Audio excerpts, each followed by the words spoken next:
اور یہ کہ اے نبی سب سے یکسو ہو کر دین اسلام کی پیروی کیے جاؤ اور مشرکوں میں ہرگز نہ ہونا،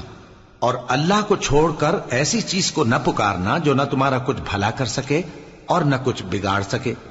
اب اگر ایسا کرو گے تو ظالموں میں ہو جاؤ گے، اور اگر اللہ تم کو کوئی تکلیف پہنچائے تو اس کے سوا اس کا کوئی دور کرنے والا نہیں،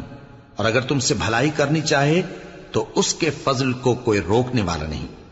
وہ اپنے بندوں میں سے جسے چاہتا ہے فائدہ پہنچاتا ہے، اور وہ بخشنے والا ہے، مہربان ہے۔ کہہ دو کہ لوگوں تمہارے پروردگار کے ہاتھ سے تمہارے پاس حق آ چکا ہے،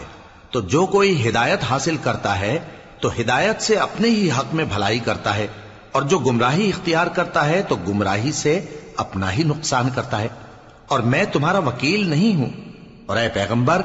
تم کو جو حکم بھیجا جاتا ہے اس کی پیروی کیے جاؤ اور تکلیفوں پر صبر کرو یہاں تک کہ اللہ فیصلہ کر دے، اور وہ سب سے بہتر فیصلہ کرنے والا ہے۔